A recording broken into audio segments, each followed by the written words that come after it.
ડીસામાં આમ આદમી પાર્ટીએ નાયબ કલેક્ટરને આવેદનપત્ર પાઠવ્યું છે। કપાસ ઇમ્પોર્ટ ડ્યુટી નાબૂદ કરવાનો નિર્ણયનો કરાયો છે વિરોધ। કેન્દ્ર સરકારે અમેરિકા અને ટ્રમ્પના દબાણમાં આવીને કપાસ ઇમ્પોર્ટ ડ્યુટી નાબૂદ કરવાનો નિર્ણય કરી ખેડૂતોને મુશ્કેલીમાં મૂકી દીધા છે। ત્યારે સરકારના નિર્ણયના વિરોધમાં અને કપાસ પર ઇમ્પોર્ટ ડ્યુટી ફરી લગાવવાની માંગ સાથે આમ આદમી પાર્ટીના પ્રદેશ નેતા ડોક્ટર રમેશભાઈ પટેલની આગેવાનીમાં મુખ્યમંત્રીને સંબોધીને નાયબ કલેક્ટરને આવેદનપત્ર પાઠવ્યું છે। મોટી સંખ્યામાં આમ આદમી પાર્ટીના હોદ્દેદારો કાર્યકરો ઉપસ્થિત રહ્યા હતા। सरकार द्वारा कपास इम्पोर्ट ड्यूटी यथावत राखવાનો निर्णय नहीं कराय तो आम आदमी पार्टी समग्र गुजरात में उग्र आंदोलन करवानी चीमकी उच्चारी है। जय केसरी गुजराती साथे भरत ठक्कर ડીસા।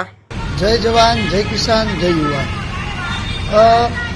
ताजेतરમાં भारत सरकार द्वारा एक अमेरिका थी आवतो कपास એટલે કે જેને આપણે ઇમ્પોર્ટ કરતા હોઈએ કપાસ એના ઉપરથી જે લાગતો ટેક્સ હોય જે પહેલા ટેક્સ લેવામાં આવતો હતો, જેમ કે આપણે પણ અહીંયાથી કોઈ બહાર વસ્તુ મોકલીએ તો એ દેશમાં એનો પણ ટેક્સ લાગતો હોય છે અને પછી એની કિંમત વધતી હોય છે। તો એ ટેક્સ જે કપાસ ઉપર લગાડવામાં આવતો હતો એ ટેક્સ હમણાં જ ભારત સરકારે નાબૂદ કર્યો છે। આમ જોવા જઈએ તો આપણો દેશ છે ખેતી પ્રધાન દેશ છે, ખેડૂતોની સંખ્યા સૌથી વધારે છે અને દેશની ઇકોનોમીમાં ખેડૂતોનો સૌથી મોટો ફાળો છે।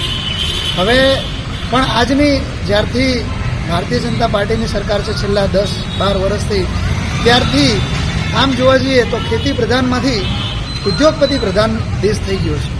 ઉદ્યોગપતિઓને વધારે મહત્ત્વ આપવામાં આવે છે અને ખેતીને એટલું મહત્ત્વ આપવામાં આવતું નથી। તો અમારી આમ આદમી પાર્ટીની એવી માગણી છે કે જે રીતે કપાસ ઉપર જે કર નાખવામાં આવ્યો છે એના કારણે ભારતમાં, ગુજરાતમાં અને બનાસકાંઠા જે આપણો જે કપાસનું ઉત્પાદન થાય છે એ હકીકતમાં જરૂરિયાત કરતાં વધારે થાય છે।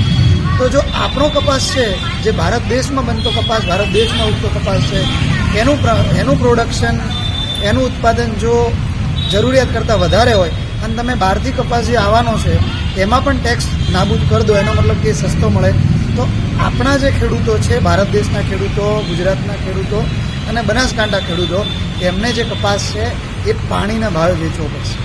આઈડિયલી આમ તો અમેરિકામાં ખેડૂતોને 54 લાખ જેટલી સબસિડી આપવામાં આવતી હોય છે, એટલે તો સાવ સસ્તા ભાવે અહીંયા કપાસ આપશે।